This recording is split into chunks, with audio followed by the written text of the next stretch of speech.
દર વર્ષે આપણા ફોનમાં અપડેટ આવે છે, પણ એવી ઘણી બધી વસ્તુઓ છે આપણા જીવનમાં જે અપડેટ નથી થતી. એમાંની જ એક સારી વસ્તુ જે 7 કરોડ લોકોને કામમાં આવે છે એ છે EPFO. આ EPFOની નવી અપડેટ 2025માં આવવાની છે અને EPFO 3.0 લોન્ચ થશે. શું છે આ 3.0 EPFO ને એના પછી 3 કઈ વસ્તુઓ બદલાઈ જશે EPFOમાં, એ જો તમે જાણવા માંગતા હોય તો એના માટે ધ્યાનથી સાંભળજો. હું તમને એક વાત કહું.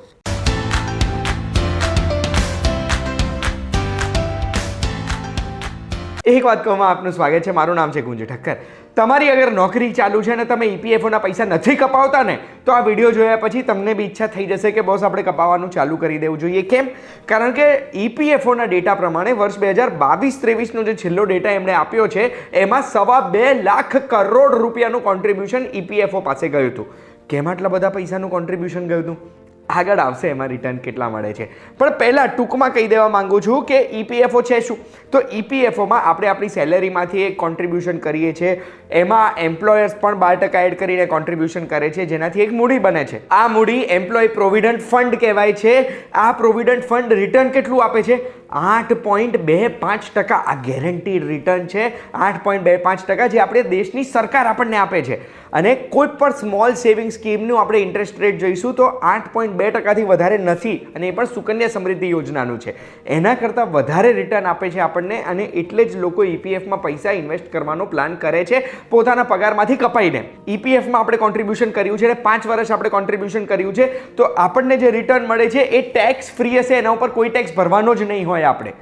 એટલું જ નહીં, EPFની સાથે સાથે EPS એટલે એમ્પ્લોય પેન્શન સ્કીમમાં પણ કોન્ટ્રીબ્યુશન થતું હોય છે, જે આપણને પેન્શન આપે છે. ભલે બહુ મોટી રકમની પેન્શન નથી મળતી આમાં, પણ પેન્શન તો મળે છે આપણા રિટાયરમેન્ટ પછી. હવે આ EPFનો જે ફંડ છે ને PF, હવે PFનો વિડ્રોવલ આપણે કરવું હોય ને તો એ બહુ સ્લો પ્રોસેસ હોય. 7 થી 10 દાડા લાગે. એ બી આપણે EPFના પોર્ટલથી કરીએ કે પછી આપણે ઉમંગ એપ્લિકેશનથી કરીએ તો આ સ્લો પ્રોસેસ એક પ્રોબ્લેમ છે.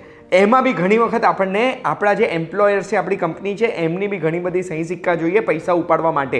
હા, વચ્ચે કોવિડ આવ્યું હતું ત્યારે પૈસા ઉપાડવું ઇઝી બની ગયું હતું, પણ પાછું આ કોમ્પ્લિકેટેડ થઈ ગયું છે. અને 7 થી 10 દિવસ આપણા જ પૈસા ઉપાડવાની જે વેઇટ કરવી પડે ને, આ EPFનો એક ડ્રોબેક હતો. એટલે જ હવે EPFO 3.0 લોન્ચ કરવામાં આવ્યું છે. EPFO की सारी गतिविधि हो सके उसके लिए EPFO 3.0 वर्जन लाया जा रहा है. EPFO 3.0માં 3 વસ્તુઓ મળશે આપણને. પહેલું, EPFOનું એક ડેડિકેટેડ એપ્લિકેશન હશે, જે એપ્લિકેશનથી આપણે આપણું બેલેન્સ જોઈ શકીશું. આપણે બીજી કોઈ પણ રિક્વેસ્ટ નાખવી છે, રિક્વેસ્ટ નાખી શકીશું, અને આપણું EPFનું એક આ પોર્ટલ બની જશે. આ પોર્ટલ બની ગયું એનાથી EPF એકદમ ડિજિટલી સરળ બની જશે. આપણે ધક્કા નહીં ખાવા પડે EPF ઓફિસના, કે આપણે આપણા એમ્પ્લોયર્સને નહીં કહેવું પડે કે આવું કરી આપો તેવું કરી આપો. આપણું EPF એકાઉન્ટ આપણે જ મેનેજ કરી શકીશું. અને સૌથી મોટો ચેન્જ EPFO 3.0માં થવાનો છે ને, એ છે કે EPFનું ATM કાર્ડ આપણને મળશે.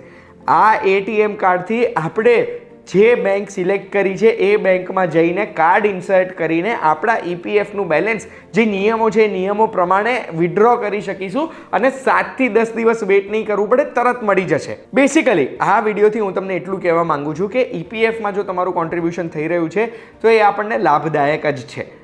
તો તમને સવાલ એ થયો હશે કે EPF 3.0ની નવી અપડેટ ક્યારે લોન્ચ થાય છે? તો મનસુખ માંડવિયાજીએ આપણને એ જણાવ્યું કે 2025ના મિડ સુધી, મધ્ય સુધી, એટલે મારું ગણિત કહે છે કે જૂન 2025 સુધી EPFO 3.0 લોન્ચ થઈ જશે. આ વિડીયોની માહિતીમાં કંઈક નવું જાણવા મળ્યું હોય તો બસ આવી જ માહિતી માટે એક વાત કહું, જોતા રહેજો. આપણે ફરી મળીશું.